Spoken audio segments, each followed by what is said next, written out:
Toyotaro continues to put the BS in DBS with Dragon Ball Super Manga Chapter 39, which picks up right after the previous manga chapter did, with the cliffhanger of Gohan confronting and preparing to battle it out with the fusion of Kefla and Kale from Universe 6, Kefla, which is now the last surviving warrior from Universe 6 in the manga version of the events. Now, with last month's chapter coming to a close, one of the things I was wondering about is what Toyotaro would do as far as how he's going to write these characters to fight each other, because I felt like if Kefla would have beat up Gohan, Gohan fans would have been upset because it's Kefla beating up Gohan, but I feel like if Gohan would have beaten Kefla, it wouldn't have made sense to some because it's a fusion, and we know how powerful Kefla is because of how strong Kale was in the previous manga chapter. In fact, I saw some people commenting that they thought that Kale unfused was stronger than Kefla, which makes absolutely no sense, but the way Toyotaro wrote it confused a lot of people. So no, Kefla is way stronger than Kale,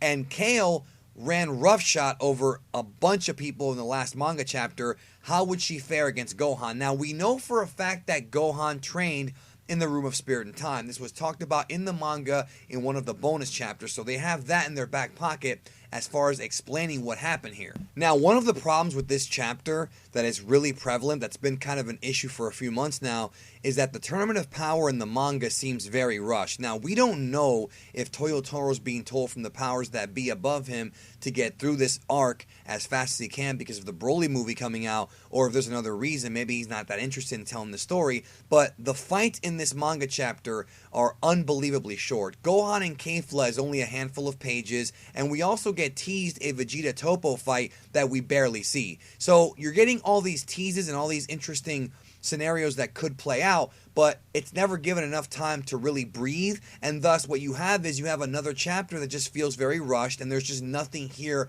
that's really worth, that's really that meaty. There's no great fights here. In fact, the art this month from Toyotaro just seems extremely, I guess, just very average, and I don't know if he's just not interested, or I have no idea what's going on, but you can definitely tell when reading it that something is different compared to when he was writing the Trunks arc, which he seemed very excited about. With Gohan versus Kefla, it doesn't really feel like a struggle at all. In fact, my favorite panel is probably the one where Kefla pulls a Finn Balor and does like a double stomp on Gohan's guts, and she's right there close to his testicles too, and he does this double stomp and Gohan kicks her away. So it's played up here that Kefla and Gohan are equal, so somehow Gohan, through training in the Room of Spirit and Time in the manga, got to be as strong as a fused Kefla. So either she's a lot weaker than she was in the anime, or he's a lot stronger. Either way, power scaling has not been Toyotaro's best thing, and we haven't even gotten to the really insulting thing coming up later on in this manga chapter. And as Gohan and Kefla are fighting, Goku wants to square off against Jiren and battle him. But Gohan really wants to be a hero here, and I guess he's somewhat played up to be one. It's just not enough for me as a fan to really feel satisfied. There are a couple of great shots here of Gohan and Kefla pounding each other, but at the end of the day, what ends up happening is Gohan and Kefla double eliminate themselves. They are both wrung out, and Universe 6, as a result, gets destroyed by the Omni Kings. And it's really not played up as a big deal. They did the thing where Champa does like the little tongue out and whatnot, but it really isn't played up as important as it should be, because Universe 6 is the one that we are most familiar with out of all of these at this point, and they just don't even try to make it mean anything. And actually, even the anime version, to me, was a big disappointment, because I was expecting more of an emotional reaction from Beerus, being that his brother had just been wiped out, but we really got nothing, and the next episode in the anime didn't follow it up. So the anime is still not great, but the manga doesn't help anything. So then we shift our focus on Goku versus Jiren and their battle. Goku, of course, being in blue form, he's getting tore up by Jiren. Jiren is just way too strong for Goku. So what Goku tries to do is he tries to break through his limitations of power by powering up, but to no avail. And it's interesting because as Goku is powering up, he doesn't actually refer to this as the Kaioken, but the people in the bleachers, the Universe 7 team, do notice the comparison. So I can't tell if it's actually Kaioken, but it looks like Kaioken, and it could be Kaioken's actual premiere, I guess you can say, in the manga. Because remember, up until this point, we had not seen Kaioken Blue in the Dragon Ball Super manga. Essentially, Goku is trying his best, but it's just not going to work. And Jiren actually talks about how Goku's raising his power, but he's not thinking about how it's going to affect his body long term, sort of like what happened to Kale in the previous chapter. Now, here's where things start to get nutty. Conveniently enough, while all this is going on, Master Roshi is squaring off against Casserole, who actually tells Roshi that he's not that powerful, but Roshi uses his martial arts skill to eliminate Casserole by tripping him. Now, I really loved what the anime did with Roshi as far as giving him some Roshi-centric episodes, and I'm a big Master Roshi fan, so having him do cool stuff in the Tournament of Power and having him fight with his brains versus his power, his brawn, is something I like, because really Roshi is the most experienced fighter, presumably, of almost anybody here, especially on Universe 7. That being said, though, Toyotaro takes this idea and goes a little bit too far. And if you've been following the community, you know what I'm talking about. Roshi fights Jiren.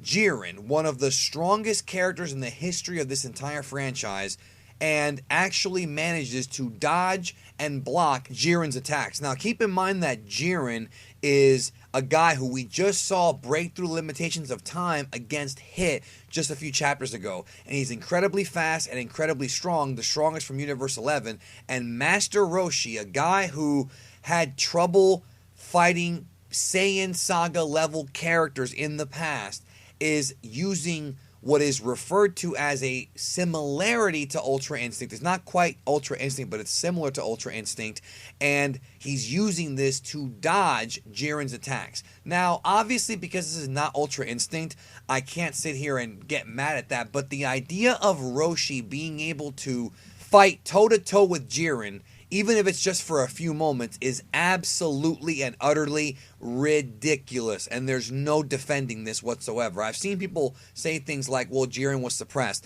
Well, I got news for you. Everybody is suppressed in this tournament because you don't want to kill your opponent because you get disqualified. So that doesn't work. Jiren going toe-to-toe with Roshi, there's just such a higher scale, such a higher level of power from Jiren that Jiren should have no problem at all with Roshi, and yet he manages to actually dodge Jiren's movements.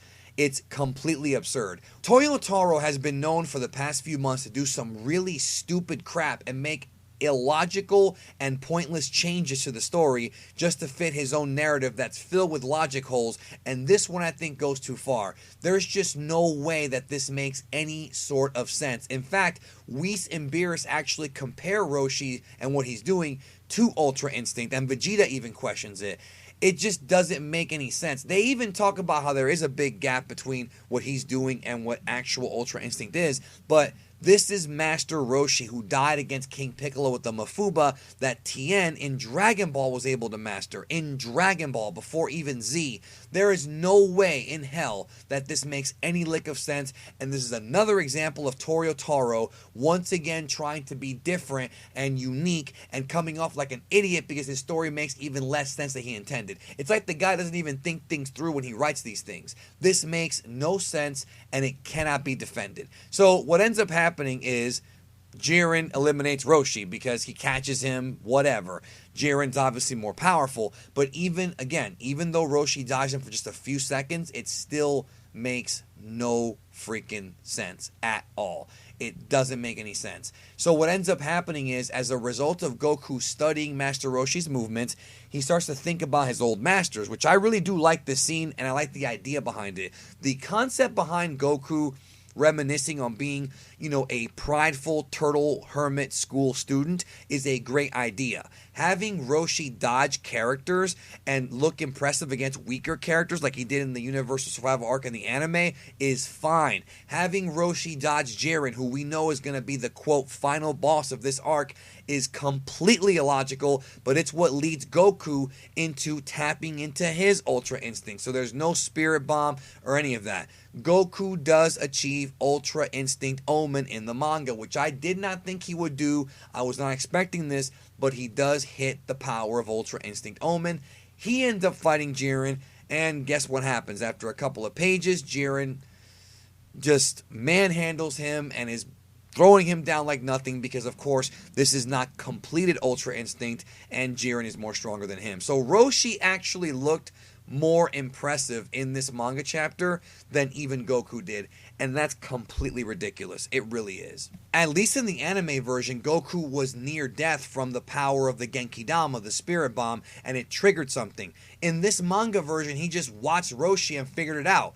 It would have been different if, like, he would have seen Roshi do something and then kind of said, okay, well, I trained with the gods, so now I have this power, and now I finally figured it out by learning to let go and use my instincts. That's all well and good, but here, having Roshi do that with Jiren just undermines Jiren. It makes him look weaker than he actually is. And so Toyotaro's not even thinking about how this is going to affect the final battle, because now that we've seen Jiren have trouble with Roshi, Ultra Instinct Goku should tear him up. And it's probably going to end up being that way in the future, and it's going to sound even dumber if you remember what happened here. So at the end of the day, this manga chapter did a lot more damage than I had originally thought it would. Goku, of course, gets knocked down and out at the end of this chapter. Not completely unconscious, but he's out of the fight, and that's the cliffhanger. I did not like this manga chapter. There was no cool fights. Everything was rushed. Everything felt sped up. The manga has been absolute garbage, in my opinion, for the past 4 months. I don't like it. And yeah, the anime version had tons of problems too, but here we know that Toyotaro has already seen the anime. He can make corrections and adjustments, and instead what he's doing is he's not even thinking things through and making illogical changes that hurt the story. And this is not the first one. Check out my previous manga review video so you can see examples of what he's doing. Overall, the Dragon Ball Super manga has been hot trash for the past few months. That's my opinion. If you disagree, that's fine. I'm glad you enjoy it. I just don't see how you can defend this manga chapter. I just don't see it. And it's just constantly Toyotaro doing stuff that he might be doing on purpose to trigger the community. I don't know. But I'm not enjoying it. And the important thing is we should enjoy the things that we watch, read, etc. I didn't like it. Tell me if you liked it down below. And hopefully next month things will get better. It just really feels like this guy's being rushed. Whether he's doing it himself or from Toei Shueisha, I have no idea. But it can't be ignored. Thanks so much for watching. Hope you all have a great day. And I'll catch you in the next one.